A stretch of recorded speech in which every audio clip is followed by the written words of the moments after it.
Hello and welcome to the Mejlis podcast, Radio for Europe, Radio Liberty's current affairs talk show focusing on Central Asia. I'm Bruce Pannier, host of the Mejlis and author of the Central Asia in Focus newsletter.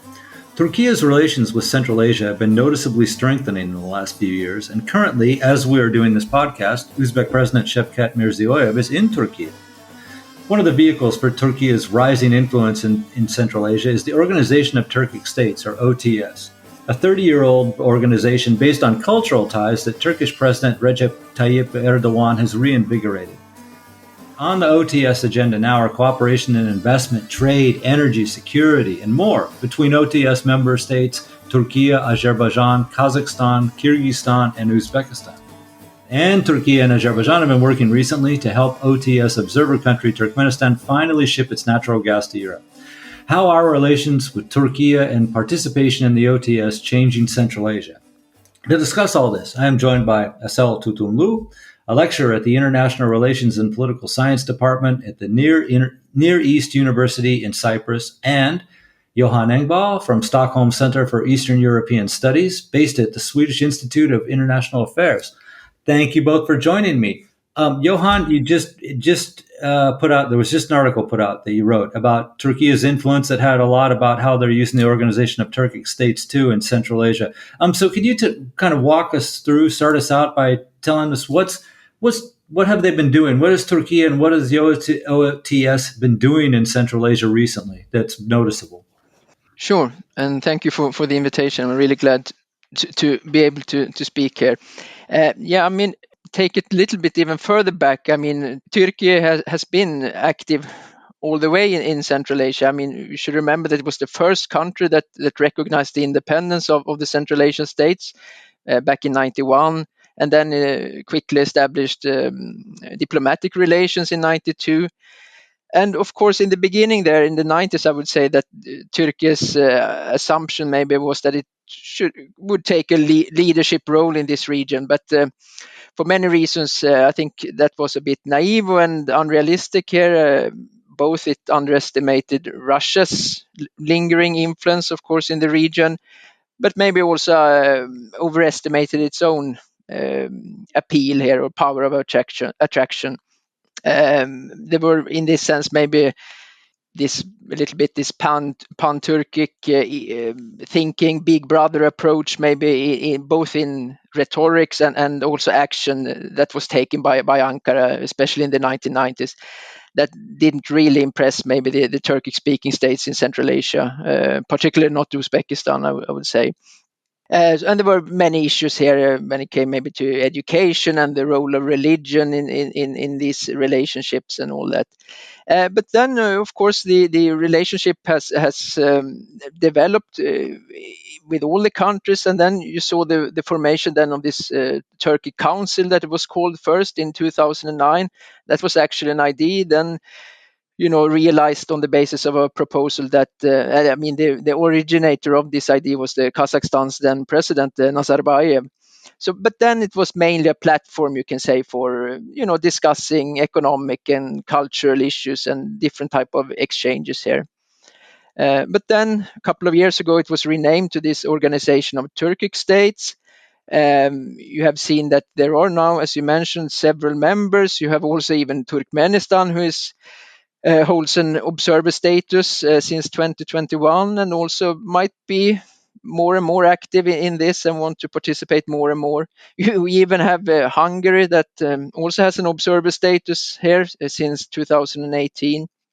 So you can really see here that it has become much more of an international organization here, and deepening cooperation here, I would say, driven mainly by of course they have this, say, cultural aspect that, the cultural unity, the unity of the Turkic world, as they talk about, that helps this work, but then it's of course mainly, I would say, driven by this more and more converging political, economic and security interests here, and that's of course also related to these dramatic geopolitical changes that we see.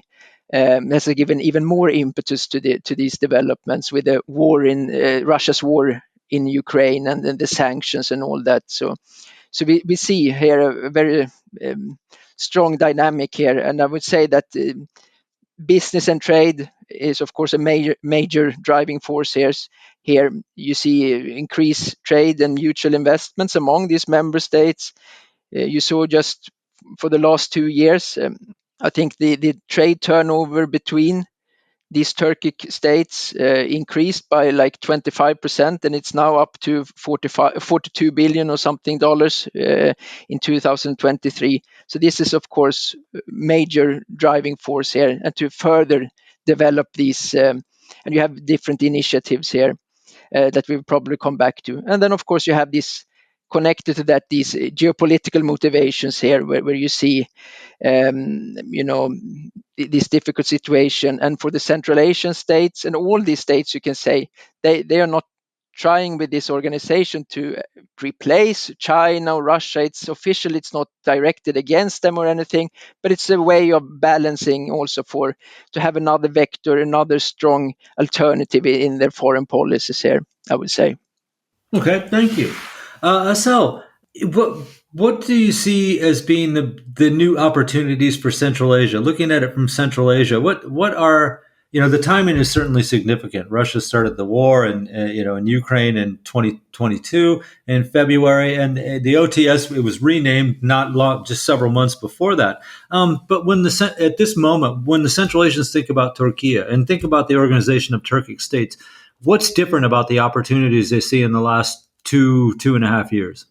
Thank you. I think the most important thing for them is the availability of an alternative transportation route, and also the possibility of having a bit more economic independence despite the existing infrastructure in this very complex geopolitical environment.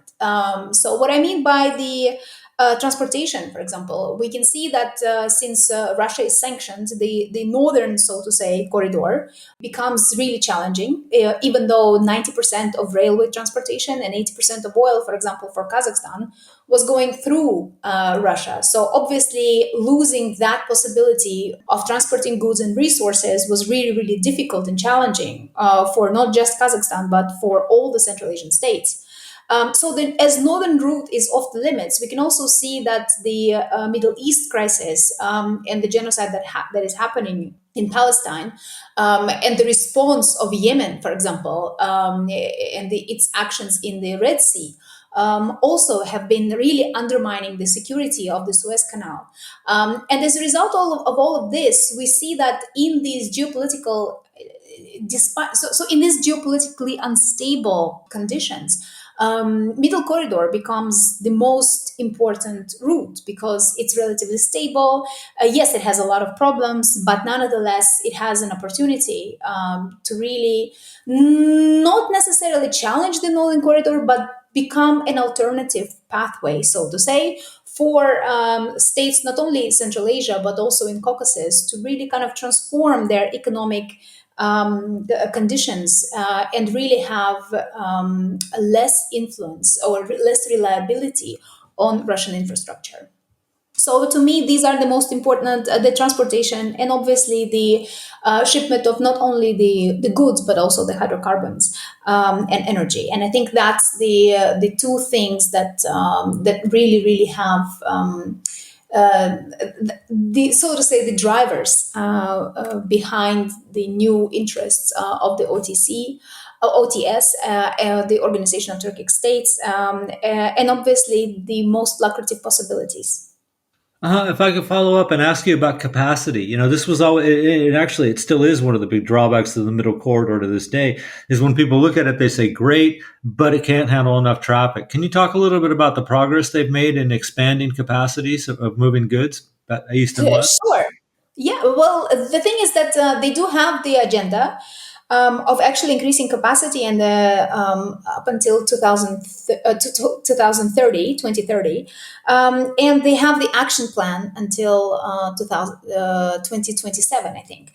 But the idea here is that obviously we are talking about multimodal corridor. So we are talking about not just the kind of a rail route that goes through several states, but also we're talking about the sea routes and obviously the road transport.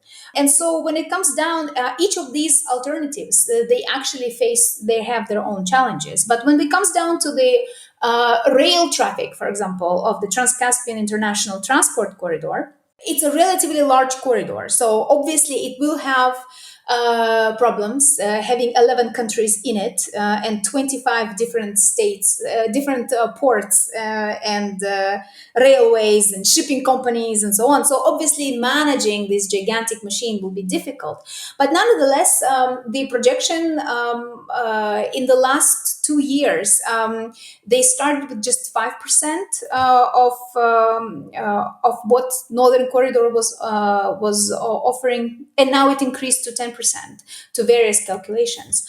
So we can see that the work is indeed going on, and we do see a lot of cooperation that is happening within Central Asia and between Central Asia and states in Southern Caucasus. Each country also has their own plans on increasing the capacity of their railways, increasing the capacity of their ports. So, for example, Kazakhstan just recently adopted a program on the development of its own ports, which needed dredging because they were relatively shallow. And also buying, for example, various ferries to transport the hydrocarbons to Azerbaijan. So we are going to see a lot more active and also very focused development on not only just the ports, but also, for example, Khargos and Dostik. What are they called? Border ports? No, border. Bruce, I need your support here. Dry ports. Yes, thank you. So on Khargos and Dostik dry ports, which are also in the process of being expanded. And we can say the same thing about Georgian ports like of Poti and Batumi, which are also addressing the electricity issues that they have faced to expand capacity with the help of the European Union. So there are a lot of things that are happening to ensure that this corridor is actually going to function, including really kind of dealing with the bottlenecks and coordinating the management of all of this infrastructure. Okay, thank you. Johan, I don't want to neglect Azerbaijan in this. I know we're talking about Turkey and we're talking about Central Asia, and Azerbaijan is part of this middle corridor. But just so we can get some of the facts about Azerbaijan out, how is Azerbaijan's relations with the Central Asian states growing? And I mean, they are the key transit point for a lot of this. Certainly in the maritime, they're talking about pipelines. I mean, Azerbaijan's a big country. How have they been expanding their ties with Central Asia and expanding their infrastructure, necessary transport infrastructure inside the country? Yeah, I mean, exactly as Assel said, I think one thing that is so interesting with this with the middle corridor, and also how that changes the geopolitics of this Caspian region, I would say, is that it's bringing this truly trans-Caspian dynamic into play here, which is very interesting. And in that sense, I would say that Azerbaijan, for several reasons, is a little bit also, if we connect to on its own, it has developed strongly now its relationships with the Central Asian countries, but also from the Turkish perspective, Turkey is actually, you can say, in a way, have been using Azerbaijan also as a gateway to Central Asia because of this very strong relationship between Turkey and Azerbaijan, both in the security sphere, where Turkey actually really installed itself militarily in the South Caucasus here, starting with the war there in 2020, the Second Karabakh War, and also then reducing Russia's role there. And also after that, you have seen also these strategic partnerships, comprehensive strategic partnerships that also the Central Asian countries have concluded with Turkey in this sense, with military cooperation. But of course, when it comes to this economic aspects and the importance here of Azerbaijan, I think one aspect to focus on here is how this through Azerbaijan in a way, but how the South Caucasus and Central Asia are drawing closer together in this sense. and you can see this both in the middle corridor, because for all these countries you can say that they see this as their concrete, connecting point in a way to China's Belt and Road initiatives and and also on the other hand the EU's global gateway. So they of course see this as crucial, and of course in this aspect also Turkey becomes very important as an energy hub here, both for that the Central Asian countries need. They need Turkey need their energy to diversify, and the Central Asian countries need through Azerbaijan, then Turkey to actually reach the European market for this. So here the role here of like an energy hub here, and Turkey in a way as a facilitator of this increasing cooperation between Azerbaijan and the Central Asian countries are of course very important. And then there are of course some challenges, as was mentioned, with the capacity and the transport, and maybe how to make these deals in a way. Of course, Kazakhstan wants to use Azerbaijan as a transit for their oil, while maybe Azerbaijan also has ideas of exporting this on their own beneficial terms, of course, and all that. But there are many things going on here, and this intensified meetings. You see these activities going on all the time, and even Turkmenistan much more active here now getting their gas out here through Azerbaijan and then Turkey. Yeah. Okay, good. Energy has been, I think this is one of the areas where they seem to be, at least on paper, they seem to be making a lot of progress. Assel, I got a question for you. I mean, we've seen, at the start of May, for instance, Azerbaijan, Kazakhstan, and Uzbekistan signed an agreement on integrating their energy networks, right? Turkmenistan has been, at least from what we get from the side of Turkey and Azerbaijan, they say they're ready to export Turkmen gas to Europe. Johan was just talking about that. So that it really does seem like they're starting to move forward with a lot of energy projects. Is this realistic, or are we just, this is on paper and it's one of those things like the Trans-Caspian pipeline, for instance, that's been around for years and really hasn't got much progress? Sounds good, but difficult to implement. How do you see that? And also, I forgot to mention that SOCAR invited Uzbekistan to help or to participate in work in the Caspian Sea at the Shah Deniz field. And Uzbekistan invited SOCAR to come and help it develop its gas and oil fields. So like I said, it seems like there's a lot of movement. Do you see any of this being realized? Sure, and I think this is part of a kind of a realization that if each country moves by itself, it's not going to really gain or capture that particular premium. And so instead, developing a region and regional dynamic is actually beneficial for everybody. And I think Turkey is a very big proponent. A very big proponent of that because it does have a vision of a certain unity, and it does also have the economic vision of being really kind of a state that connects Caucasus, Central Asia with Europe or China and Europe through that particular region.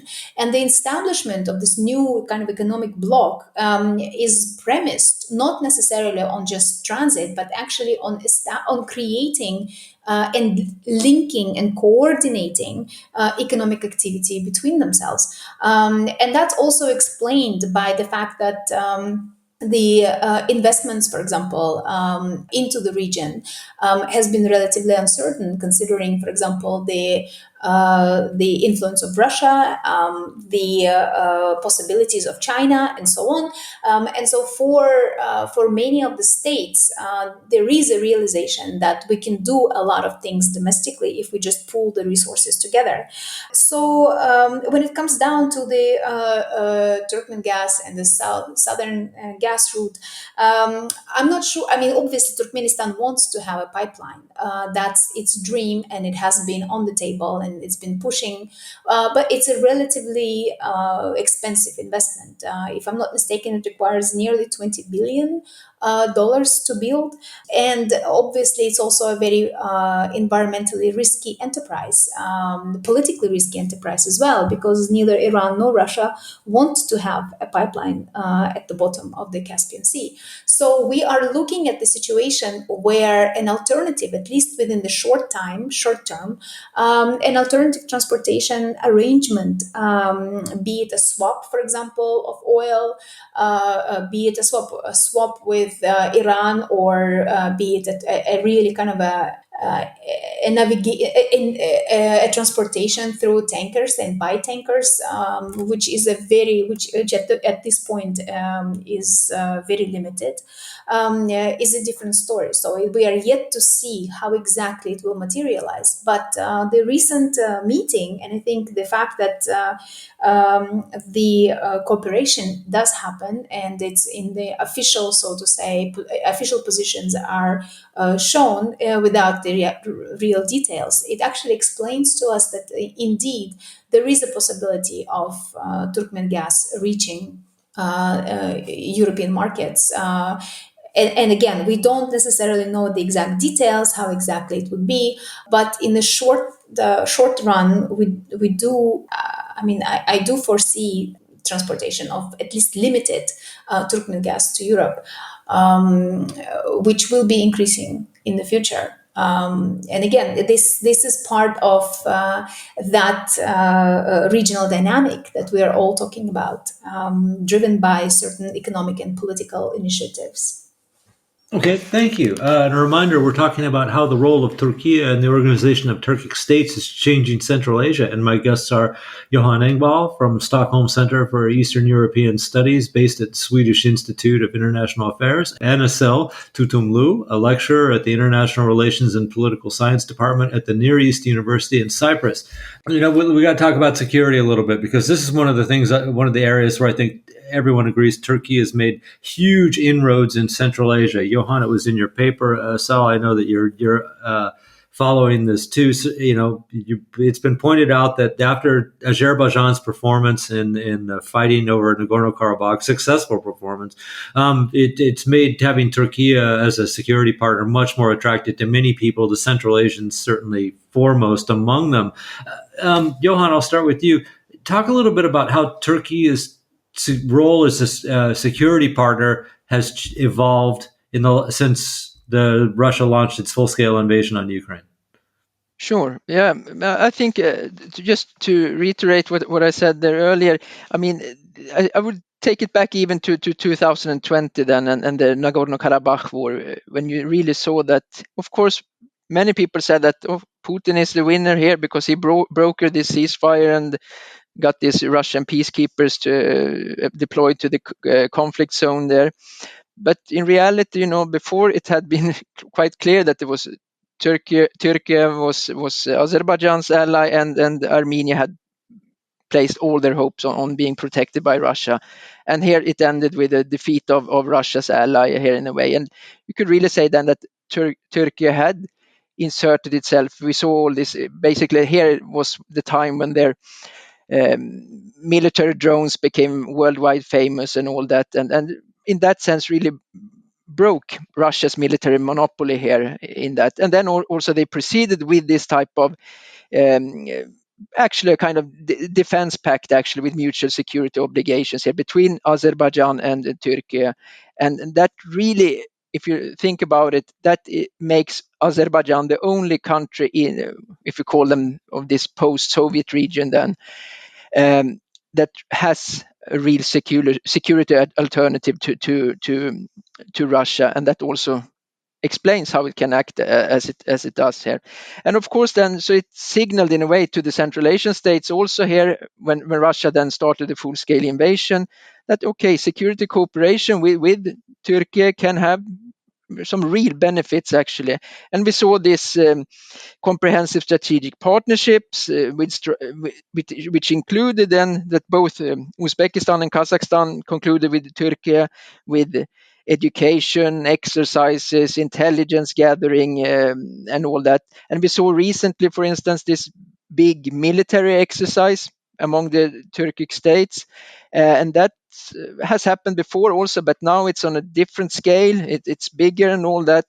And then, of course, another aspect that you need to emphasize is this evolving drone market in Central Asia, where you see Turkey really dominating here with their Bayraktar and the other drones here that are being built now, both in Uzbekistan and Turkmenistan, Kazakhstan, I think, yeah.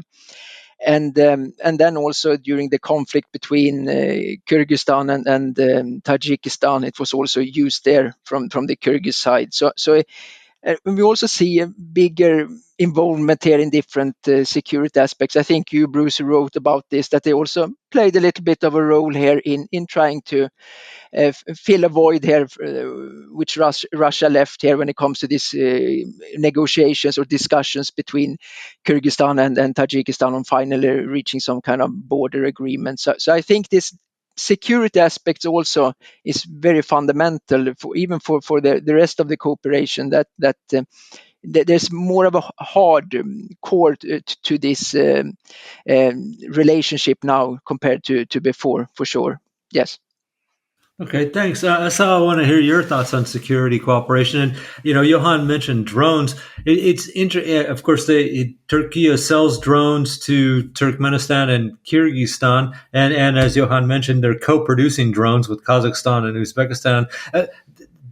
Turkish drone, or the drones that Turkey is helping to make, are kind of strangely like the movie stars of Central Asia among the leadership, right? All of them want to have a picture next to one of these drones.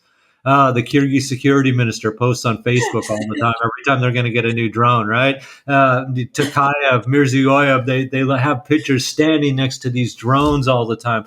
How much is this playing a role in boosting Turkey's image in Central Asia? I mean, they really are getting a lot of attention just because of these drones and security cooperation. Well, it's interesting because I think we can talk about this symbolic and a kind of hard security infrastructure. The drones, obviously, the reason why drones and rockets are so prominently featured, I think, is because Turkey allows it, or brings, so to say, or occupies, let's say, the niche in a certain security market that is generally controlled by Russian Federation.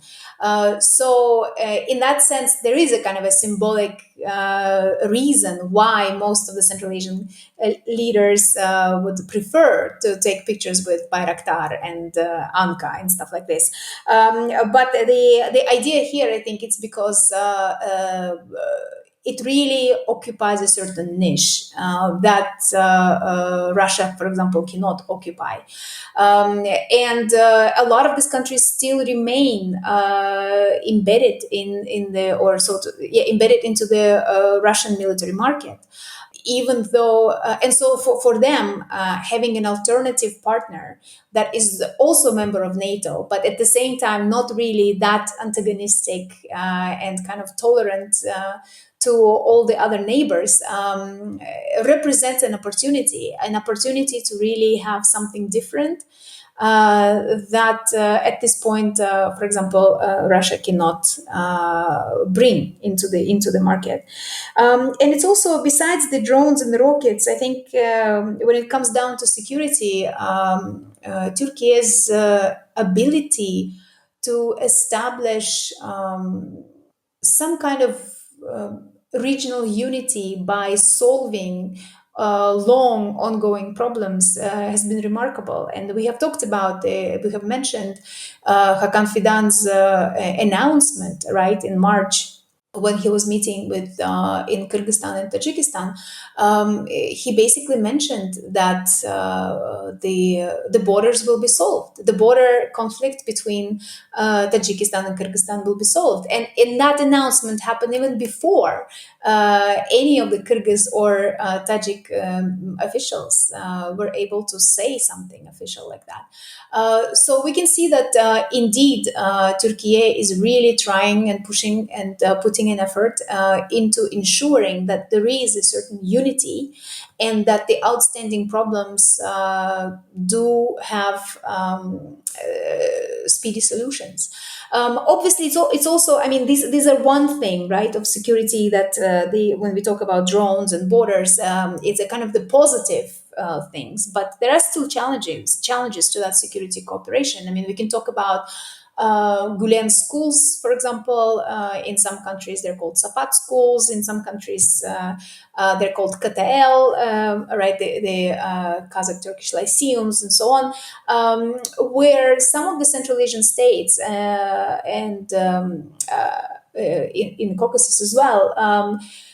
They refused to close the schools completely, and for Erdogan's regime, these schools represent terrorist organizations. So there is still that dynamic that is happening, where the Turkish influence in, for example, that type of sector is limited. And obviously, both Kyrgyzstan and Kazakhstan, countries that have refused to close the schools, have created or have pushed with the very valid arguments, saying that the schools are undergoing through the curriculum, the national curriculum.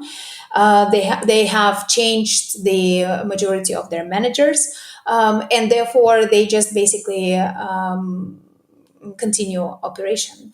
And we can also see that for Turkey, this is this is a very uneasy matter. So it, for example, it started to introduce the alternative schools to Gulen's, to former Gulen's schools, which are coming from the Marif Foundation. So we therefore, for example, in Kyrgyzstan, we see those two schools functioning in parallel with each other. So we do see that there are still not, I mean, Central Asian states are not necessarily completely on board with the Turkey's ambitions, but Turkey, nonetheless, does occupy a certain niche in the security agenda. Okay, thank you.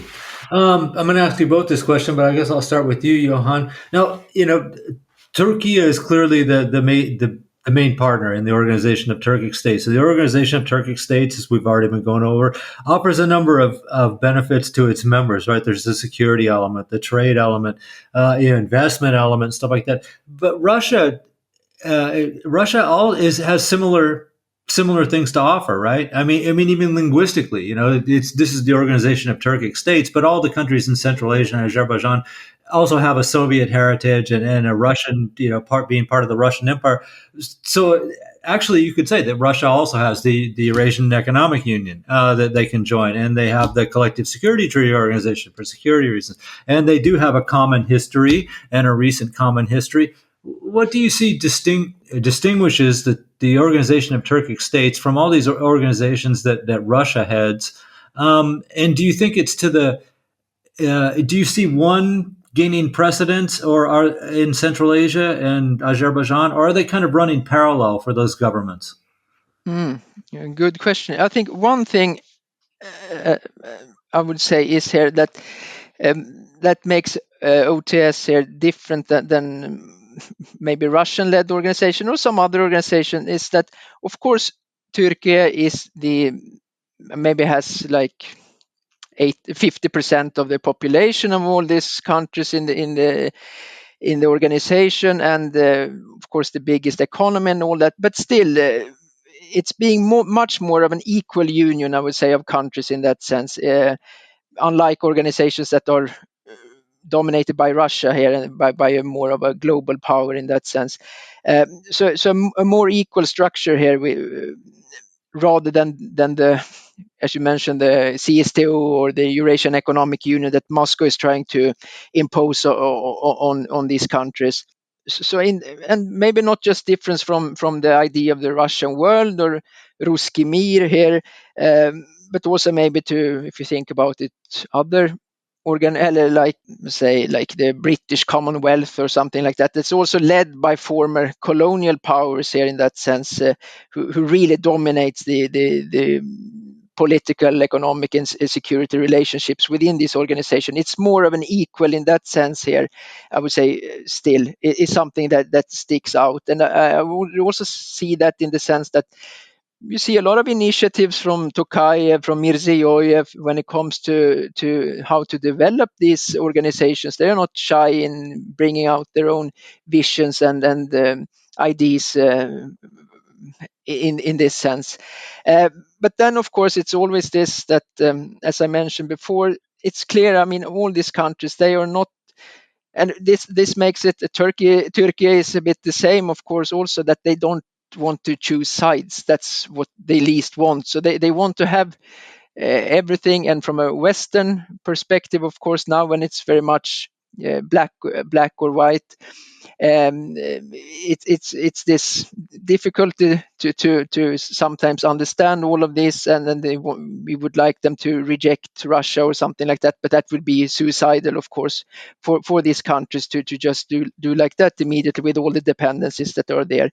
But then, so I would still say that this is a more of an equal partnership compared to like with Russia and China and with these elder brother aspects. I would say, yeah, that I would say is the major difference. Okay, thank you. The same topic, but I'll just throw in too that I'm looking at Central Asian media all the time, and what they say about the CIS, CSTO, all those things, and what they say about the Organization of Turkic States, and there's kind of a more of an excitement and an energy when they report on the OTS. Whereas when they report on the Russian-led organizations, it's kind of like, yeah, well, they signed another agreement, and but then all of a sudden they come to the new, the Kazakh, Azerbaijani, Uzbek integrated energy system or something, and you can see that they have a lot more to say about it. How do you read that? I mean, is it really that more attractive, or is it the case that they're just kind of, those Russian-led organizations are old and tired, and everyone's heard about them a lot, and the Organization of Turkic States is something new? I think it's just a matter of, I'm not sure how to interpret the news, but there is a certain predictability when it comes down to the reporting about the CIS and CSTO and so on, vis-a-vis the Organization of Turkic States. But I also wanted to say that there is, we're talking about two different visions for the region that are developing in parallel. So obviously for Russia, the northern-southern corridor really matters. So it does prefer to establish links and connections both in trade and transportation and infrastructure with, so to say, Central Asian states and countries of this south, so to say, the southern neighbors, let's say, including Caucasus as well. So Russia is interested in fostering this north-south cooperation on its own, and I agree here with Johan that indeed it's very uneven and very unequal, the cooperation between Central Asian states and Russia, but its interest is basically to continue to have that type of leverage. And we have also seen recently with the Russian investments in Kazakhstan, for example, in Kazakhstani uranium sector, the banks, and there is a lot of money that is coming into the Kazakhstani economy and Central Asian economies in general from Russia, obviously because of the sanctions, but also because of that vision to establish the northern-southern connection. But what Turkey offers is something very different. I think it offers not only the connection with China and Europe, it doesn't only offer the transit. So it doesn't only offer a kind of like the east-west connection, but it also offers the west-east connection by creating and really trying to establish a kind of uniformity and regional cooperation to facilitate the common trade and common infrastructure, to really have a better voice and a stronger voice in international arena as well. And that's possibly why there is so much excitement when it comes down to the news regarding the cooperation, because it is very new. It is indeed an alternative. And because it's just starting out, there are many different things that we need to pay attention to, and I think that's what makes the reporting so vibrant and exciting. And in terms of these two types of vision, the north-south versus west-east and east-west, obviously they're not competitive. They are complementary to each other. So they're not necessarily in conflict. They really do allow countries in Central Asia and Caucasus to have those alternatives and a choice, basically, in where and how to transport various resources. Again, at this point, it's very limited. Obviously, the Middle Corridor is just beginning, but it's exciting. It's an exciting alternative. Can I just add one more thing that I forgot when I was thinking, when I heard that this is, of course, also that even if these OTS member states, they might be a bit, rejecting the Western hegemony and the Western world order and all that, and want to see more of a multipolar world. They are, of course, very different in this.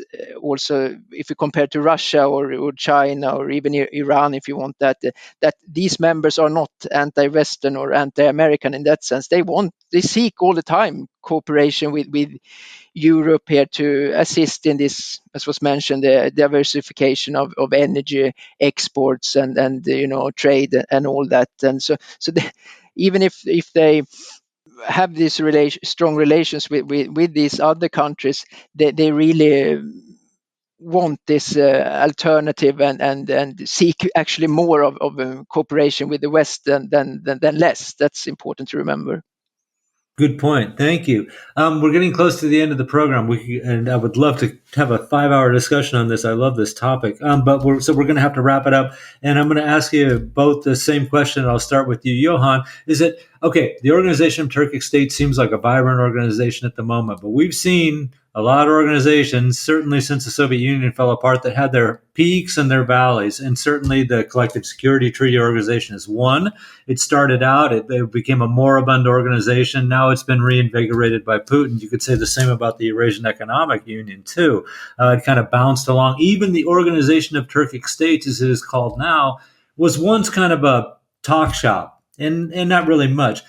Does this organization, the Organization of Turkic States, have enough momentum to keep going into the future, especially considering that really it's President Erdogan who's pushed this, and we don't know how much longer he's going to be in there? Do you think that the cooperation and the ties that have developed within the Organization of Turkic States are self-sustaining and can keep this organization going for decades? Johan, I'll start with you. Okay, yeah. No, that's a good point, an interesting question, of course.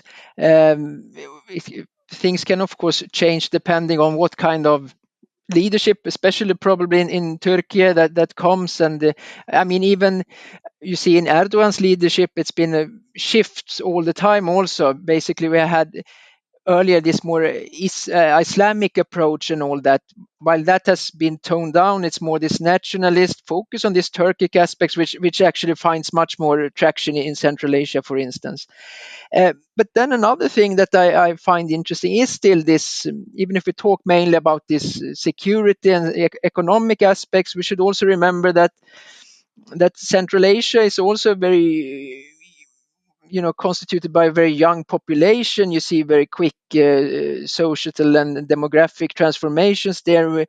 You see this identity formation that are affected by influences from different parts of the world, and Turkic ideas and aspects play a role here as well. So I think this aspect also with a very young population is something that actually I would see curious for something different, something that they more can relate to compared to, I mean, the Russian world. What that offers might be in terms of material opportunities for work and all these type of things, but I don't see that appeal in the sense of IDs or identifications and these aspects. I see among these younger generations who are more looking for their own roots and also connections to other countries and all that.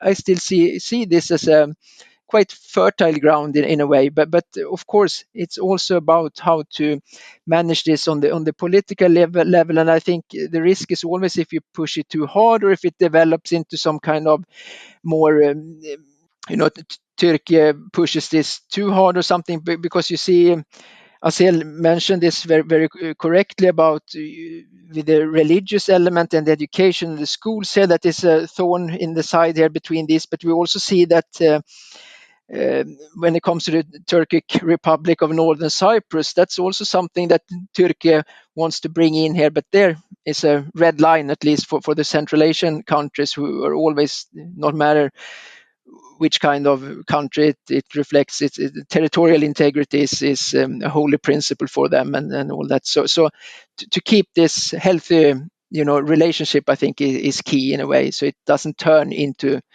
this type of, maybe more of a big Turkey-led project in a sense. Yeah. Okay, thank you. So, your thoughts on this? I mean, is the Organization of Turkic States, is it strong enough now that it can keep going even with leadership changes among the member states? I think what's important, we are going to see the viability of this organization when the Russian war in Ukraine stops. Once we have the resumption of the Northern Corridor, and I think that's what a lot of people want and wait for, then obviously the Middle Corridor may not be as competitive as it is or as it sounds now. And then the Central Asian and leaders in the Caucasus as well may not necessarily be so keen on participating in various other arrangements, including security, including cultural cooperation, and so on. So there is a possibility, in my mind, for the Organization of Turkic States to be downgraded back into the dormant talk shop. But that can be seen only when the Russian war in Ukraine ends. But since it's not, it has a very, it's been going on for quite a while. It's difficult to predict. But for now, I think we are facing a kind of a serendipity, so to say, among the aspirations and conditions where leaders of Central Asia, Caucasus, and Turkey found themselves in. And it's still nonetheless an exciting moment. But I think that we need to watch the economic push, so to say, since that's the major drive of various cooperation agreements, and also the drive behind more consolidated and unified infrastructure. Okay, great. Thank you both. I'm sure we're going to get back to this topic in the future. I mean, it's interesting development in the trajectory of Central Asia and Azerbaijan and Turkey. So we'll follow it, and I'll be happy to have you both on the show again. But for now, we got to go. So thank you, Assel and Johan, and a big thank you, as always, to Nathan Shoemaker, our Mejlis podcast producer in Washington, D.C. And a reminder, you can subscribe to the Mejlis podcast or the Central Asia in Focus newsletter by visiting Radio Free Europe, Radio Liberty's website at rfarl.org. Thanks, and we'll be back again in 2 weeks. Bye-bye.